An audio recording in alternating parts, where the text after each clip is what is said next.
No, Nada. I love your answer. No. no, that's not the case because Me encanta tu respuesta. No, no es así, porque ellos ya habían pasado por esta experiencia mucho antes de que surgieran este tipo de problemas en Irán por las sanciones. Hubo años en los que Irán no pudo exportar nada de petróleo a otros países. Y aún así se las arreglaron. Sabían cómo manejar la situación, ya sabes, con los muros, con el petróleo, con el gas, con todo. Lo han gestionado. Tienen experiencia porque ya les pasó antes, por las sanciones, no por el bloqueo. Por eso saben, los ingenieros en Irán que trabajan en este ámbito, saben cuáles son las alternativas y cómo pueden manejar la situación con este tipo de dificultades.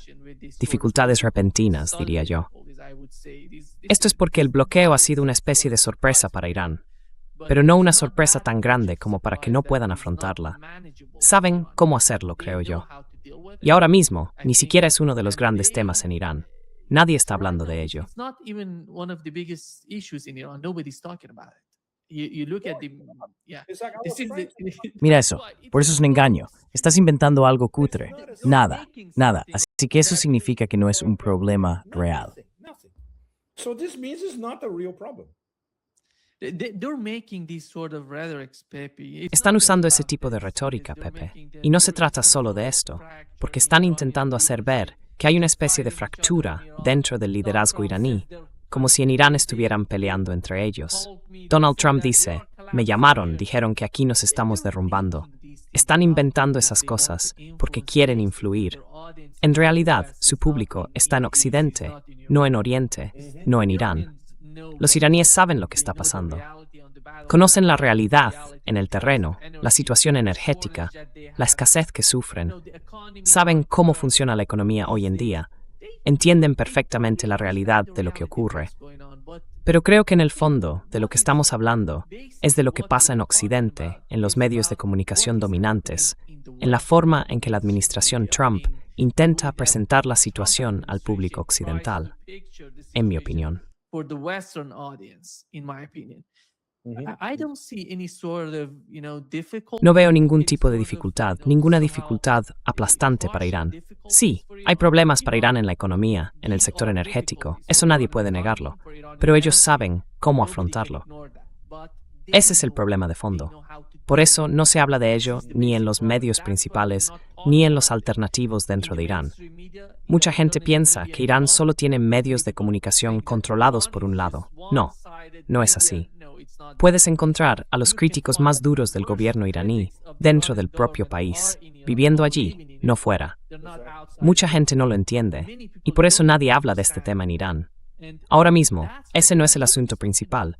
El tema principal para los iraníes es que nadie puede hablar libremente, porque se está hablando de una fractura dentro del liderazgo, ya sabes, entre la izquierda y la derecha.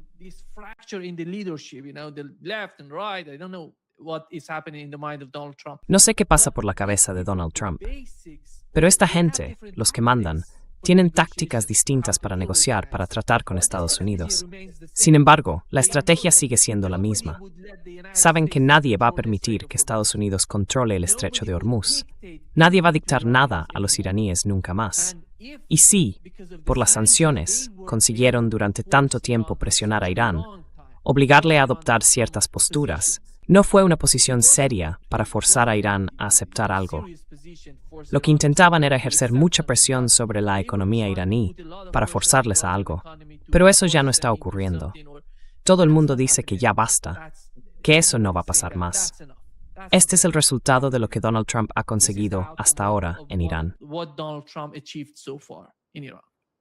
And this is reflected by the way they turn the game. Y eso se refleja en la forma en que le han dado la vuelta al juego. Ahora lo más importante, el imperativo clave, no es, y nunca lo fue, el expediente nuclear. Lo esencial es poner fin a la guerra de una vez por todas, para que no vuelva a repetirse, con garantías, con garantes al nivel de grandes potencias como Rusia y China. Luego, hablar del estrecho de Hormuz y al final de todo, discutir un JCPOA 2.0. Digámoslo así. E Irán puede hacerlo porque en la práctica está ganando esta guerra. Todo el mundo lo sabe. Fueron los estadounidenses los que quisieron este alto el fuego absurdo. Son los estadounidenses los que intentan encontrar una salida. y no pueden. Y esta derrota estratégica es evidente porque no se ha cumplido ninguno de sus objetivos iniciales. Así que no es de extrañar que Irán se sienta confiado. Y nadie quiere ya nada parecido, ni siquiera cercano, al acuerdo nuclear con Irán. Exacto. Ese es precisamente el objetivo de la administración Trump. Exactamente. Adelante, Nima. Porque no veían que el Chatsepoa funcionara para Irán. ¿Te acuerdas del caso del Chatsepoa? Básicamente, los estadounidenses, junto con los europeos, acordaron aliviar o levantar las sanciones. Pero luego fue elegido Donald Trump, y al final nada de eso ocurrió. No hicieron nada, y las sanciones siguieron. Y luego hubo más sanciones, máxima presión. Exacto. Pepe, el otro tema es de lo que se está hablando ahora mismo en los Emiratos Árabes Unidos. Salir de la OPEP Plus. ¿Qué significa eso? ¿Qué tan efectivo podría ser? ¿Y cómo podría ayudar eso a Donald Trump a largo plazo?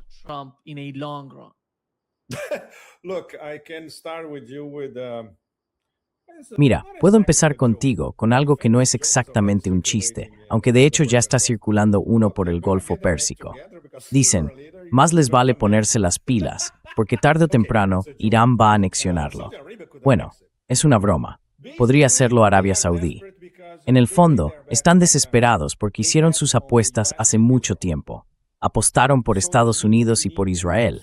Y eso significa que ahora necesitan vender más petróleo para que los precios bajen. ¿Qué implica eso? Que no pueden estar sujetos a las cuotas de la OPEP. Así que si salen de la OPEP, podrían exportar, en lugar de 2,3 o 2,5 millones de barriles al día, quizás 5 millones diarios. Y sí, podrían hacerlo. Es posible. Así que eso es todo.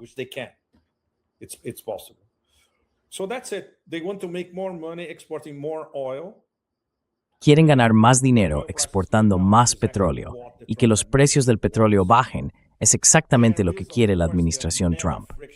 Por supuesto, hay una enorme fricción entre MBC y MBS, entre Abu Dhabi y Riyadh, y esto cada vez está más fuera de control, teniendo en cuenta que Arabia Saudí, al menos en teoría, forma parte de los esfuerzos por encontrar una solución diplomática para poner fin a la guerra.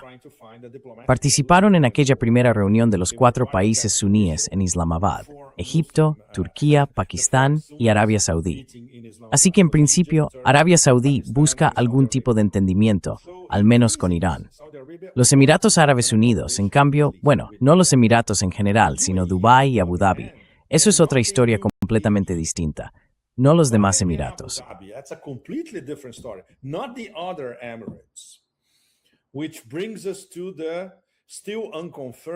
Y eso nos lleva a la posibilidad, todavía no confirmada pero muy jugosa, de que la República de Sharjah entre en juego pronto. Claro, porque Sharjah no tiene nada que ver con lo que está haciendo MBZ. Así que esto va de Abu Dhabi y Dubái. Dubái, en cuanto a su modelo de negocio, ya está muerto. Todo el mundo lo sabe. Nadie va a volver a Dubái. Así que solo queda Abu Dhabi. El petróleo lo controla Abu Dhabi, no Dubái. Dubái es básicamente una máquina de blanqueo que ahora se ha derrumbado por completo. Así que piensan que pueden mantener su supuesta independencia, vender más petróleo y, por supuesto, seguir adelante con sus contratos y promesas tanto con Israel como con Estados Unidos, que siguen sobre la mesa y en marcha.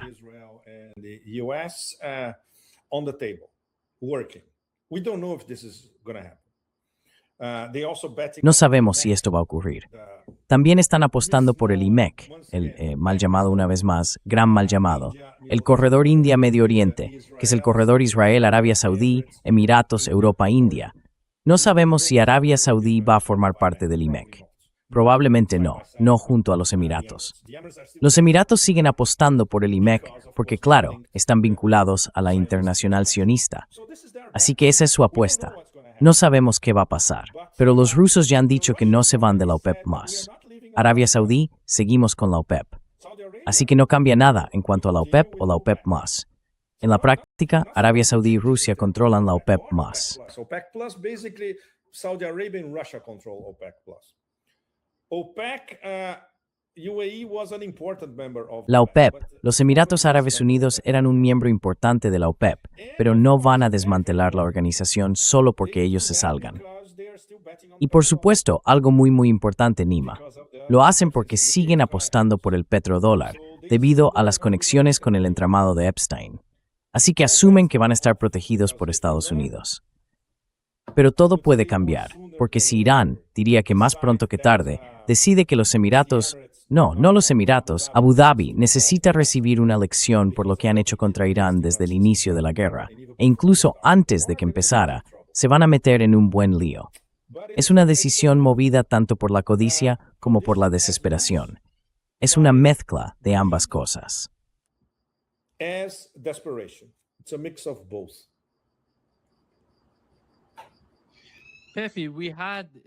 Pepe, tuvimos aquella otra reunión con Pakistán, junto con Rusia e Irán, con mandos militares o enviados militares en Kirguistán. ¿Qué fue exactamente eso y por qué era necesaria?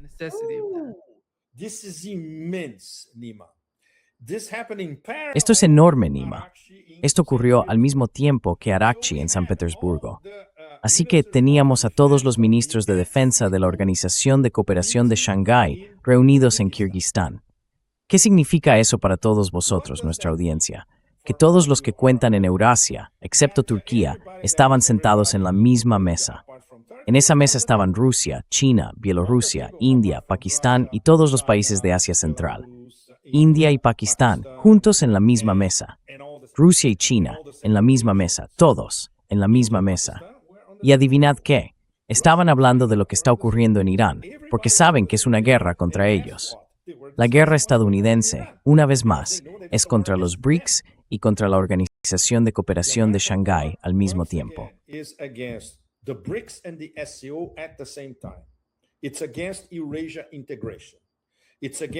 Está en contra de la integración euroasiática. Está en contra de los corredores de conectividad euroasiáticos.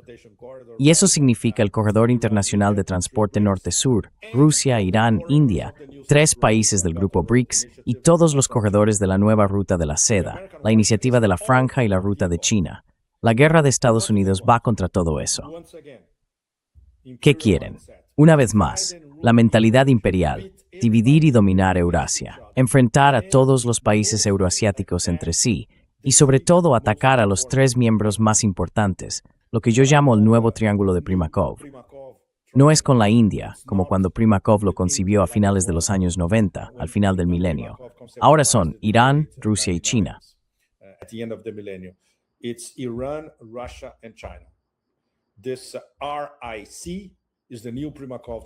Este RIC es el nuevo triángulo Primakov. Y no es casualidad que sean los 3 principales objetivos de la administración Trump y del sistema estadounidense en su conjunto. Así que el hecho de que los ministros de defensa de todos los miembros plenos de la OCS estén sentados en la misma mesa en Kirguistán, escuchando al ministro de defensa iraní decir, entre otras cosas, mirad, estamos dispuestos a compartir con todos vosotros nuestra experiencia en derrotar a los estadounidenses. Eso, una vez más, cambia las reglas del juego, porque forma parte de cómo la OCE, a partir de ahora, tiene que organizarse. Porque la siguiente fase de la guerra que viene de los estadounidenses, ya estamos metidos de lleno en ella.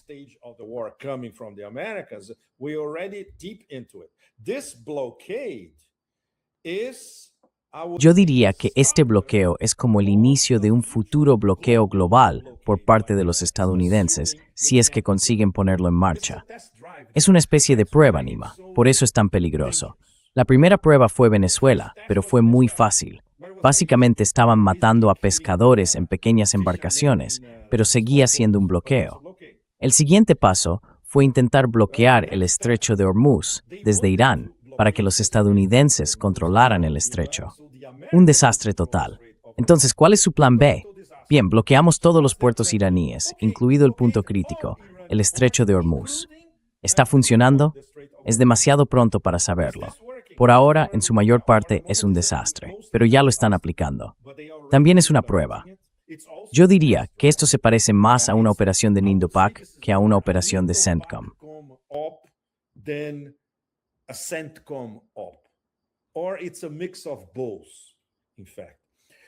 O quizás sea una mezcla de ambas cosas, de hecho.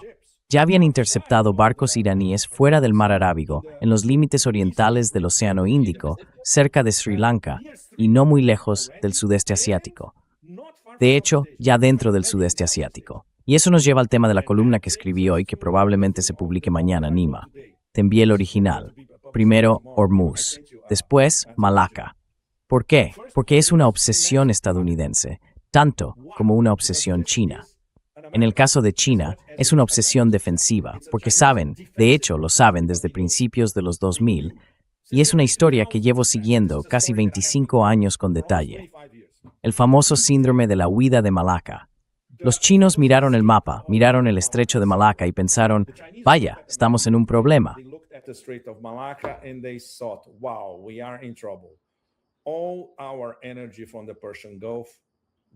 Toda nuestra energía del Golfo Pérsico pasa por aquí antes de llegar al mar de la China Meridional y antes de llegar a China. Tenemos que hacer algo al respecto. Así que empezaron al estilo chino, una ofensiva en varios frentes al mismo tiempo, cultivando buenas relaciones tanto con Malasia como con Indonesia, con mucho éxito, construyendo rutas alternativas. Ese famoso gasoducto desde Turkmenistán hasta Xinjiang fue construido y financiado por los chinos. También el gasoducto desde Myanmar, el poder de Siberia 1, que ya está a plena capacidad, y pronto el poder de Siberia 2. Todo eso, además de invertir en todos los sectores, en todas las formas posibles de energía verde y sostenible del planeta. Y destacan en todo ello. Por ejemplo, una vez más, cuando viajé por Xinjiang el año pasado, se ve la electrificación de la región, esos bosques de aerogeneradores, los paneles solares, las plantas solares y así sucesivamente.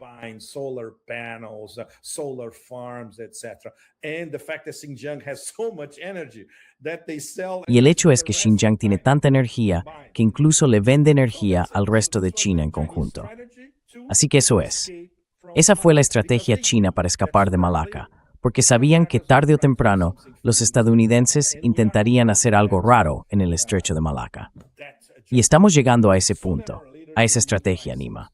Más pronto o más tarde lo intentarán. El primer paso fue ese acuerdo de defensa militar tan dudoso que firmó el ministro de Defensa de Indonesia con el secretario de Guerra en Washington, que estaba muy borracho y lleno de tatuajes. Eso es complicado.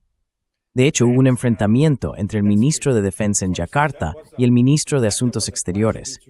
Le dijeron, ¿pero qué demonios estás haciendo?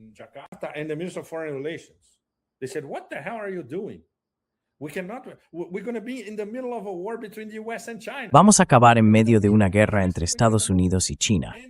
Y no necesitamos eso. Es lo último que necesitamos ahora mismo.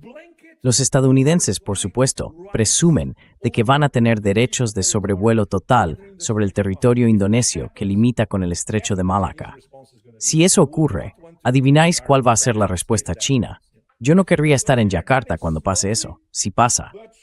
Así que estamos viendo, poco a poco pero con seguridad, una transferencia del Golfo de Hormuz a Malaca, como parte de lo que es, en esencia, un bloqueo global de Estados Unidos contra todos los que se escapan de vender energía en petrodólares y contra todos los que son, según la definición de Putin, como Irán, independientes y soberanos.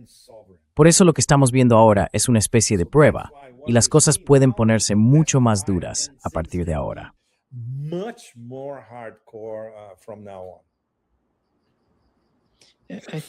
Creo que el 80% de su energía lo reciben los chinos a través del estrecho de Malaca. The Strait of Malacca. Yes, 80%. true. 80% of, yes, because everything that comes from the Persian Gulf. ¿El 80%? Sí, porque todo lo que viene del Golfo Pérsico tiene que pasar por el estrecho de Malaca. No hay otra forma. Podría ir por el estrecho de Sonda o por el de Lombok, pero la ruta más fácil es el estrecho de Malaca. Así que los indonesios tienen que tener mucho cuidado con cómo gestionan esto, porque ahora están bajo presión de los estadounidenses y los chinos lo están observando con todo detalle. Yeah, it's not just No se trata solo de eso. Japón también lo está utilizando y recibiendo beneficios de ello. Sí, todos lo hicieron. Yes, everybody did. Sure. Yeah. So, consider Claro. that A ver, teniendo en cuenta que uno de los pilares clave de la estrategia estadounidense es controlar todas las fuentes de petróleo y que todo el petróleo debe comercializarse en petrodólares, eso significa que tienen que, bueno, ya estamos en las primeras fases, tienen que imponer un bloqueo global. No hay otra forma. Y esa es su estrategia, que ahora está muy clara. No solo respecto a China, sino también para todos los que estaban sentados en esa mesa en Kirguistán, los países de la Organización de Cooperación de Shanghái. Pero todos van a buscar la manera de esquivar eso. Por ejemplo, no es casualidad que a comienzos de esta semana, Pakistán haya abierto los 6 corredores terrestres con Irán. ¿Por qué? Porque el país de tránsito entre Irán y China, aparte de Asia Central, que es la ruta más larga, la vía más fácil entre Irán y China, pasa por Pakistán. Pakistan has excellent relations with China. They are part of the New Silk Roads. China is building the forman parte de la nueva ruta de la seda. China está construyendo el corredor económico China-Pakistán y mantiene muy buenas relaciones con Irán. Por eso Irán confió en ellos como mediadores para intentar encontrar una salida a la guerra. Así que, ya sabes, esto se va a mover mucho. Y por supuesto, todo el entramado ferroviario desde Xinjiang, pasando por Kazajistán, Kirguistán y Turkmenistán, hasta llegar a Irán, está ahora a toda velocidad. Sobre todo ahora que el ferrocarril entre China e Irán está terminado. Se terminó, creo, en agosto del año pasado, hace menos de un año. Ahora se puede hacer todo en tren. Eso es. Y los chinos están apostando por ello. Forma parte del corredor este-oeste, el corredor chino este-oeste.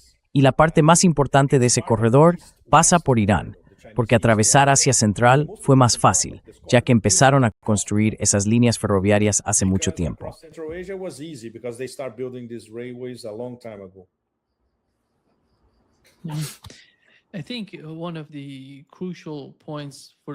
Creo que uno de los puntos cruciales para la OCS es cómo asegurar, cómo proteger esas rutas para el futuro de Oriente, de Eurasia, de todo el concepto de Eurasia. Y no veo a la India dentro de eso, Pepe. La India es muy complicada. Veo a Rusia, China e Irán unidos en ese concepto, porque, nos guste o no, este bloqueo está haciendo que el gobierno chino, por ejemplo, empiece a plantearse algunas cosas nuevas. Sí. Entonces, ¿qué pasaría? ¿Cómo reaccionaríamos si Estados Unidos intentara hacer lo mismo con nosotros, con el gobierno chino o con Rusia, por ejemplo? Porque sabemos que empezaron con Rusia.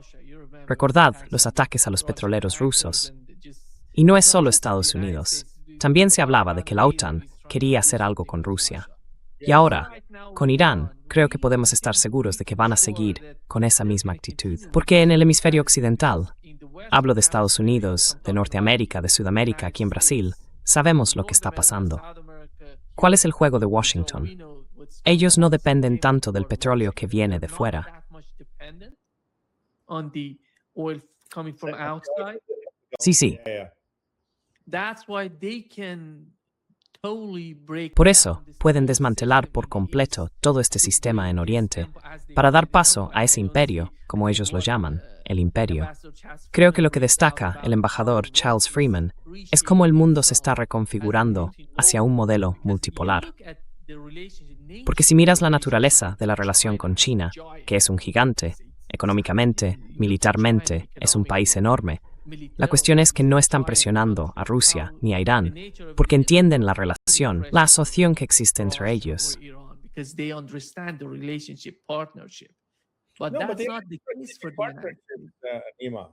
Pero no es así. Todos ellos tienen una asociación estratégica, así que a nivel más alto están alineados. Este viaje de Araxi a San Petersburgo fue una reafirmación de esa asociación estratégica. Pero la India es un caso muy complicado, porque apostaron incluso antes del ataque a Irán. Apostaron por Israel y por Estados Unidos, claro, por los intereses empresariales indios que hay detrás del gobierno de Modi. Tarde o temprano se van a arrepentir. Y obviamente, los demás miembros de la OCS se India y se preguntan, ¿deberían estos estar aquí sentados con nosotros? Y desde el punto de vista iraní, va a ser February la India recompensas. For India to mend its ties. I would say that this could even involve Yo diría que esto podría incluso implicar que la India quede fuera del proyecto de Chabahar, sustituida por China. Los iraníes ya no van a confiar en la India, sobre todo a la hora de invertir en uno de sus puertos clave. Y todo esto es culpa de la propia India. Ellos mismos se lo han hecho. Y por supuesto, una vez más, los BRICS están prácticamente en coma, en gran parte por lo que ha estado haciendo la India. No es por China ni por Rusia, no, es por la India. Y no dijeron ni una palabra cuando uno de los miembros de los BRICS fue atacado por Estados Unidos. Nada. Así que esto va a tener consecuencias, consecuencias muy serias. So this will have consequences, serious consequences. Yeah.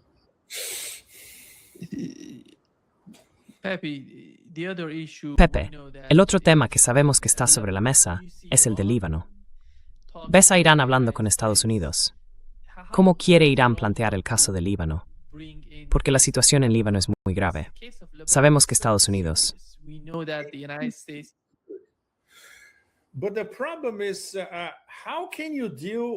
Pero el problema es, ¿cómo se puede tratar con ese gobierno traidor de quinta columna en Beirut? ¿Qué están haciendo esas personas? Deberían irse, deberían echarlos. Si esa gente sigue en el poder, no va a pasar nada. Y por supuesto, el culto a la muerte seguirá bombardeando pueblos enteros y pequeñas localidades del sur de Beirut, borrándolos literalmente del mapa, sin que la comunidad internacional diga ni una palabra. Lo mismo pasa con Gaza. Es como una versión 2.0 de Gaza, pero aplicada ahora a todo el sur del Líbano. Sí, es absolutamente repugnante y no va a cambiar. Y los únicos que están resistiendo son Hezbollah, por razones obvias. Todos lo sabemos. Hezbollah siempre resistirá. For obvious reasons. We all know that. Hezbollah will always resist. And now, with their new Y ahora, con su nueva dirección y con los cuadros, ya sabes, de segundo o tercer nivel, tan competentes como los anteriores que fueron asesinados, pueden resistir durante muchísimo tiempo. Pero claro, es muy difícil resistir cuando zonas enteras están siendo literalmente bombardeadas desde el aire. La única guerra que ese culto a la muerte sabe librar, aparte obviamente de matar a mujeres y niños, es bombardear desde arriba y borrar poblaciones enteras del mapa. Es absolutamente repugnante. Y no deberíamos esperar nada de las Naciones Unidas. Eso está clarísimo. Tampoco deberíamos esperar nada del llamado Occidente colectivo. Así que los únicos que realmente están defendiendo el Líbano son, una vez más, Irán. So the only ones who are actually defending Lebanon are once again Iran. Creo que por eso no vamos a tener básicamente ningún acuerdo entre Irán y Estados Unidos. Es imposible. Es en parte. Porque el primer objetivo de Irán es poner fin de forma permanente a la guerra, que implica a Irán, al Líbano y a todos los actos de resistencia. Diría que eso incluye también a Gaza. No van a... Sí, claro. Todo va junto. Por eso Donald Trump no tiene ese tipo de poder. No lo ha ejercido hasta ahora. Y por eso no creo que vaya a ser capaz de hacer nada para convencer al gobierno de Israel de actuar de otra manera.